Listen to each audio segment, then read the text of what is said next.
আল্লাহু আল্লাহু আল্লাহু আল্লাহ। ভাগ্যের নির্মম পরিহাস, দুঃখিত হৃদয়, ব্যথিত অন্তর নিয়ে প্রত্যেকটা মুহূর্ত তো কাটছেই, তবে যখন রাতটা চলে আসে তখন মনে হয় সব ব্যথা একসাথে নিজেকে শ্বাসরুদ্ধ করে ফেলে। সেই রুদ্ধ শ্বাস নিয়ে অশ্রুসিক্ত নয়নে মহান রবের উপর আস্থা স্থাপন করে সব দুঃখ, কষ্ট, আত্মগ্লানি সবকিছু মহান রবের কাছে নিবেদন করে যখন শুয়ে পড়ি, ঠিক কিছুক্ষণ পর যখন মনে হয় কেউ আমাকে ডাকছে, এত কষ্ট নিয়ে ঘুমানো যায় না, এত কষ্ট নিয়ে কখনোই ঘুমানো সম্ভব নয়। আমার তো অনেক কিছু বলার আছে না আমার রবের কাছে। কিভাবে আমি ভেঙে পড়েছি, কিভাবে আমার জীবন থেকে সব কিছু ছিনিয়ে নেওয়া হয়েছে, প্রকৃতি কিভাবে আমার সাথে নির্মম পরিহাস করেছে, সব কিছু মনে হয় বলার আছে কাউকে। সে আর কেউ নয়, আমার মহান রব। হ্যাঁ, সেই তো, আমার রবের কাছে সবকিছু আমাকে বলতে হবে, আমাকে উঠতে হবে। বিছানাটা যতটাই আরামদায়ক হোক না কেন, আমার এখানে শুয়ে থাকা চলবে না। যে কোনোভাবে, যে কোনো পরিস্থিতিতে আমাকে এই সময়ের বিরুদ্ধে রুখে দাঁড়াতে হবে, আমাকে এই সময়ের মোকাবেলা করতে হবে। প্রত্যেকটা প্রতিকূল পরিস্থিতি যা আমাকে কষ্ট দিচ্ছে, কুরে কুরে খাচ্ছে, সবকিছু আমার রবকে বলতে হবে। যারা আমাকে নিয়ে ঠাট্টা তামাশা করেছে, আমাকে বিদ্রূপ করেছে, আমাকে অযোগ্য বলেছে, যাদের কাছে আমি অযোগ্য তাদেরকে আমার যোগ্যতার প্রমাণ দিতে হবে। যারা আমাকে নিয়ে উপহাস করেছে তাদের আফসোস হয়ে সামনে দাঁড়াতে হবে। হ্যাঁ, আমাকেই আমার জীবনের মোড় ঘোরাতে হবে, আমাকেই আমার নিজের কষ্টের অধ্যায়ের ইতি টানতে হবে। কিন্তু আমি যে বড্ড একা, খুবই দুর্বল, মহান রবের দুর্বলতম একটি সৃষ্টি। কিভাবে এত কিছুর মোকাবেলা আমি একা করব? আমি তো অস্ত্রবিহীন। হে আমার রব, হে আমার মালিক, হে আমার সৃষ্টিকর্তা, হে দয়াবান মেহেরবান রব, আমি যে বড়ই একা, নিরস্ত্র। এই মানুষটি, আপনার সৃষ্টিটি যখন যুদ্ধের ময়দানে নামবে তখন তো প্রত্যেকের পাথরাঘাতে আমি চূর্ণ বিচূর্ণ হয়ে যাব, যেমনটা আমি এখন হয়ে গিয়েছি, যেমনটা এখন আমার ভাগ্যের নির্মম পরিহাসের শিকার হতে হচ্ছে। হে আমার অসীম দয়ালু মেহেরবান রব, আমাকে আপনি সেই কঠিন যুদ্ধের ময়দানে নামিয়ে দেবেন না।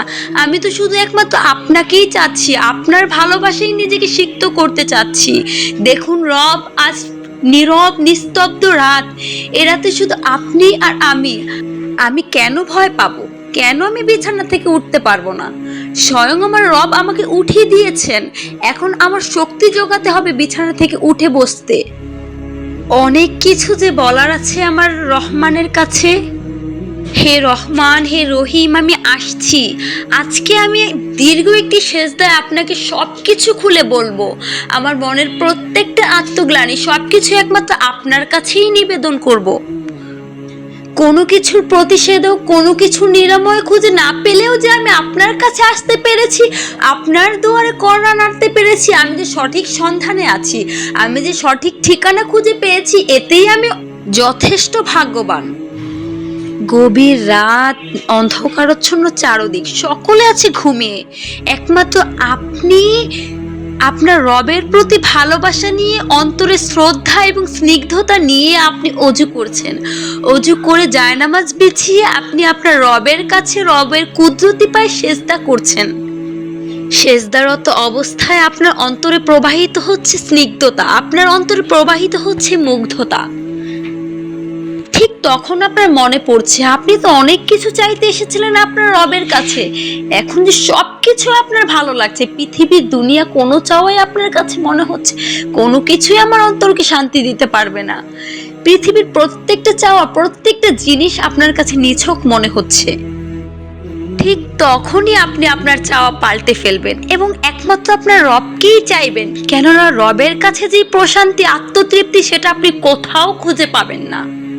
এই প্রশান্তি, এই অন্তরে বয়ে যাওয়া মুগ্ধতা, সবকিছু আপনার এতটা ভালো লাগছে, এই একাকিত্ব মনে হচ্ছে একমাত্র আপনার এবং আপনার রবের আপনাকে দেওয়া সর্বশ্রেষ্ঠ নিয়ামত।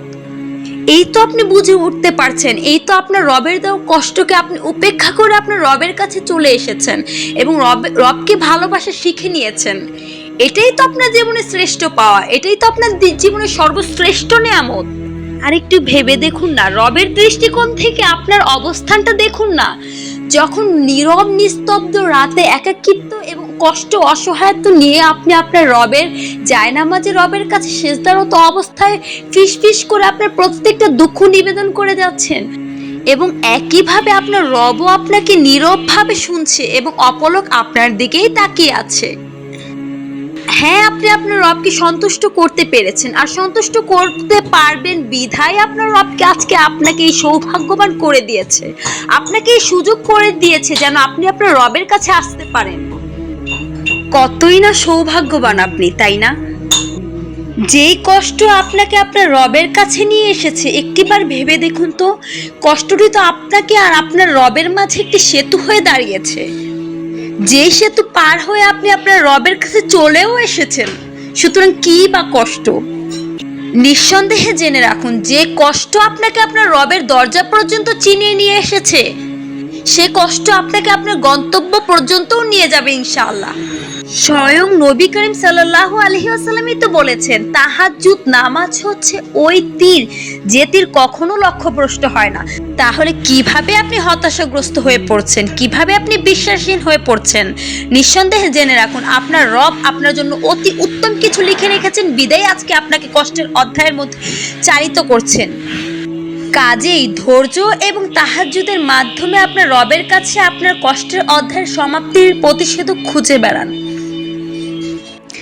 বিশ্বাসের সহিত যে তাহাজ্জুদ নামাজ পড়বে, সে নিঃসন্দেহে শ্রেষ্ঠ পথে চালিত হবে, এবং শ্রেষ্ঠ পথে চালিত হয়ে সে কখনো পথভ্রষ্ট হবে না, লক্ষ্যভ্রষ্ট হবে না। এটা স্বয়ং আমাদের রবের ওয়াদা। সুতরাং রবের ওয়াদার প্রতি সব সময় আপনি বিশ্বাস রাখবেন এবং ইনশাল্লাহ সফল হবেন।